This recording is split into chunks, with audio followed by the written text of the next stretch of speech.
গোটা বিশ্ব যখন করোনা ভাইরাস নিয়ে চিন্তিত, ঠিক সেই মুহূর্তে হাওড়া জেলার সাঁকরাইল থানার পুলিশের গাফিলতি করতে দেখা গিয়েছে।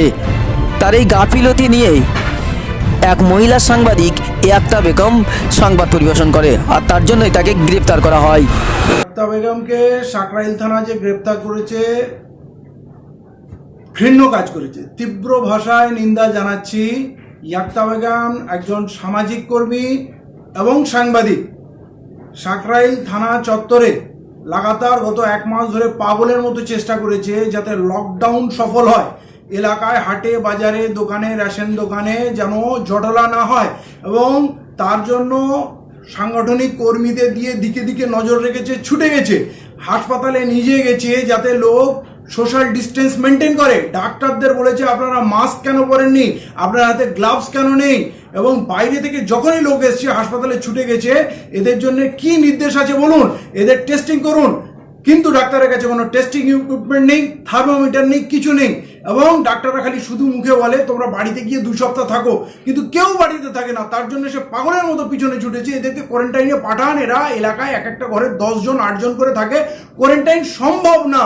এবং তার জন্যই গত এক মাস পাগলের হয়েছিল। বারে বারে থানায় গেছে, ফোন করেছে যে এখানে বাইরে থেকে লোক এসছে, আজমের শরীফ থেকে তীর্থযাত্রীরা বাস ভরে এসছে, তারা কোথা থেকে ঘুরে এসছে, তাদের কোয়ারেন্টাইন করা হোক, টেস্ট করা হোক। কিন্তু পুলিশ উদাসীন ছিল, হাসপাতাল উদাসীন ছিল, দিন রাত পাগলের মতো পড়েছিল যাতে হয়। কারণ মর্গের যারা যায়, ডোম ছেলেগুলো থানায় যারা লাশ ওঠানামা করে, সেইটাকে নিয়ে কেস। সেই 4টে ছেলে মর্গে যায়, অফিসার বলছে তোমরা থানায় ঢুকবে না, কারণ তোমরা রুগী উঠিয়েছিলে, ওদের করোনা ছিল না ছিল জানি না, তোমরা ঢুকবে না। তখন সেই খবর পেয়ে ওদেরকে বললো এদের যখন থানায় ঢুকতে দিচ্ছে না, তাহলে এলাকায় কেন ঘুরে বেড়াচ্ছে, এদেরকে কোয়ারেন্টাইন পাঠান। তারা পুলিশ বললো যে ওদের তো বাড়িতে থাকতে বলেছে, কিন্তু বাড়িতে কেউ থাকে না। এই নিয়ে চিন্তিত ছিল ইয়াক্তা বেগম, এবং সেই জন্যে সে লালবাজার কন্ট্রোল রুমে ফোন করেছে, নবান্ন কন্ট্রোল রুমে ফোন করেছে, হাওড়া সিটি পুলিশকে ফোন করেছে, সবাইকে জানানোর চেষ্টা করেছে যে এখানে কি হচ্ছে, এখানে সোশ্যাল ডিস্টেন্স মেনটেন হচ্ছে না, লকডাউন টোটাল ফেলিওর। এবং সেইটা না থাকতে পেরে সে একটা নিউজ করেছিল, পুলিশের সঙ্গে বিভিন্ন ব্যক্তির সঙ্গে কথা বলে সেই তথ্যটা সে তুলে ধরেছিল যাতে এই সমাজকে একটু সচেতন করা যায়। মুখ্যমন্ত্রী চিৎকার করছেন, দৌড়াচ্ছেন যাতে লকডাউন করতেই হবে, কোয়ারেন্টাইন করতে হবে, করোনাকে আটকাতেই হবে। সেই কাজটা সহযোগিতা করতে চেয়েছিল ইয়াক্তা বেগম।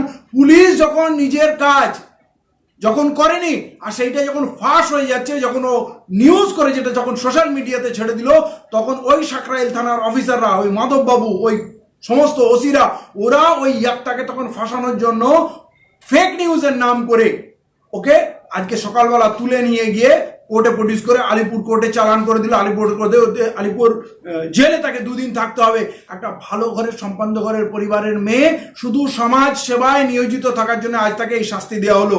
পুলিশ বিগত দিনে অজস্র মানুষকে মিথ্যা কেসে ফাঁসানোর চেষ্টা করেছে, অত্যাচার করেছে। ইয়াক্তা বেগম বারে বারে পুলিশের সামনে ঢাল হয়ে দাঁড়িয়েছে, প্রতিবাদ করেছে এবং পুলিশকে পিছু হটতে বাধ্য করেছে।